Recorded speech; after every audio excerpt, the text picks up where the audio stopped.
Milestone স্কুলে ভয়াবহ বিমান দুর্ঘটনায় যখন শিশুদের আর্তনাদে আকাশ ভারী, তখনই সামনে আসছে কিছু অমানবিক চিত্র, যা কেবল দুর্ঘটনার নয়, আমাদের বিবেকেরও বিপর্যয় তুলে ধরছে।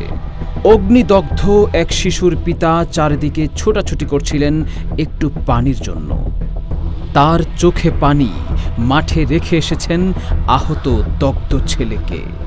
অনেক খোঁজাখুঁজির পরে সে পানির সন্ধান পেলেন, কিন্তু পানি বিক্রেতা মাত্র 2 লিটার পানির দাম চাইলেন 600 টাকা।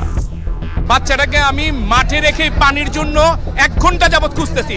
একটা পানির 2 লিটার পানির বোতল 600 টাকা দাম চাইছে আমার কাছে। 600 একটা 2 লিটার পানির বোতল।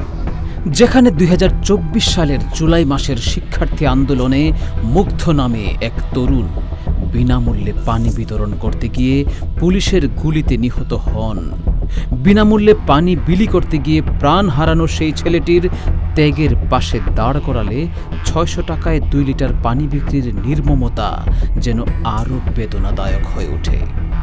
অন্যদিকে পোড়া শরীর নিয়ে সাহায্য চাইতে এক কিশোর দৌড়ে যান রিকশাওয়ালার কাছে, অনুনয় বিনয় করে বলে তাকে যেন হাসপাতালে পৌঁছে দেয়া হয়, কিন্তু কেউ রাজি হচ্ছে না। কেউ চাইছেন অতিরিক্ত ভাড়া। এমন অসহায় চিত্র সমাজে মানবিক মূল্যবোধের কি বিপর্যয় ঘটেছে তা স্পষ্ট করে দেয়। এইসব ঘটনার মধ্য দিয়ে একদিকে যেমন প্রাণহানি, শোক, অন্যদিকে তেমনি উন্মোচিত হচ্ছে আমাদের সমাজের কঠোর বাস্তবতা। সংকটে মানুষ কতটা সহানুভূতিশীল হতে পারে, আবার কতটা স্বার্থপর।